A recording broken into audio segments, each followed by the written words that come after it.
Começa agora, podcast M Consult, em prol ao movimento Globaliza Brasil. Apresentação Mário Polis. Olá, seja bem-vindo a mais um podcast.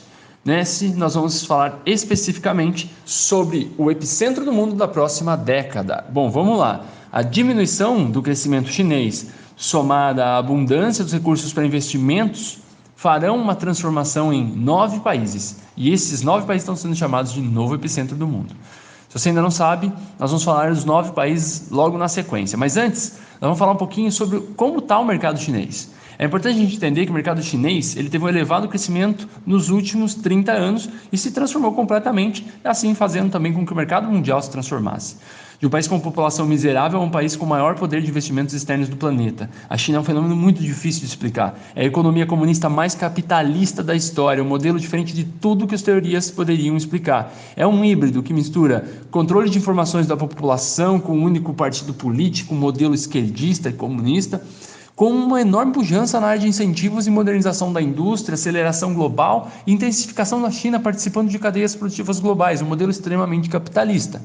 No entanto, o crescimento econômico acelerado, ao somado controle da natalidade, fizeram com que nos últimos 2 anos, assim como nos próximos, os crescimentos que eram antes maiores que 2 dígitos caíssem para menos de 7%, podendo chegar a 5% nos próximos anos. Uma raridade quando a gente fala de China, mas uma realidade para um país que ascendeu tanto nos últimos anos. O fato é que os chineses conseguiram acumular enorme capital para investir no mundo todo, principalmente nas economias emergentes, o que fez esse país um grande parceiro econômico. E esse modelo também cobre uma lacuna gigante das relações bilaterais dos países com a China. Na maioria das vezes a China tem um superávit com esses países no que tange a importação e exportação, vende muito mais do que compra desses países. E a ideia de investir é também uma maneira de manter uma boa relação com esse país consumidor. Aí vamos falar agora então de quem vão ser esses 9 países. Começando aí pela Índia, passando pelo Paquistão, Bangladesh, Vietnã, Tailândia, Mianmar, Malásia, Camboja e Laos. Todos vizinhos da China.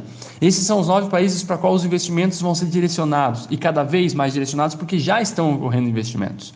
Não à toa, muitos processos fabris migraram da China nos últimos anos para esses países em face à elevação dos custos produtivos da China, em cadeias globais que precisam basicamente subsistir por custos baixos de produção e mão de obra. Então, se você observar setores como calçados e vestimentas de grandes grupos, estão sendo produzidos nesses países. E para isso basta você olhar a etiqueta. Se você olhar lá o Made in, você vai ver Made in, não mais China, mas Made in Vietnã, Tailândia, Camboja, Bangladesh. É exatamente essa migração que nós estamos falando. E aí você pode se perguntar, mas por que a China tem interesse em investir em futuros concorrentes, gerar concorrentes para ela mesma? E a resposta é mais óbvia do que parece. Esses 9 países atingirão uma população de 2,5 bilhões de habitantes em 2025. Já ultrapassam 2,1 bilhões de habitantes. Financiar esses países significa promover futuros clientes. Essas economias, quando elas crescerem e ascenderem, precisarão de alimentos a bens de consumo, de matéria-prima e equipamentos. E a China é provedora de boa parte disso. Então ela está plantando e fomentando clientes que terá no futuro. E aí sobra também uma bola na grande área para o Brasil fazer um gol.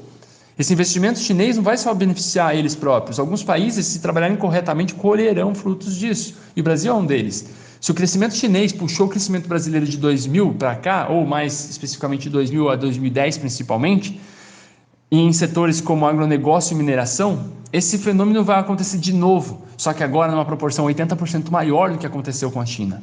Ou seja, se a gente fizer a lição de casa, praticando a boa vizinhança e conseguindo ser mais efetivo, principalmente nas duas áreas que eu mencionei, agronegócio e mineração, a gente vai ter anos dourados por mais uma década. Quem sabe de fato, essa onda não fará do Brasil um país do presente ao invés de ser um eterno país do futuro. Até a próxima. Você acabou de ouvir um podcast da M Consult. Com a M, o mundo está em suas mãos. Podcast produzido por WG Comunicação.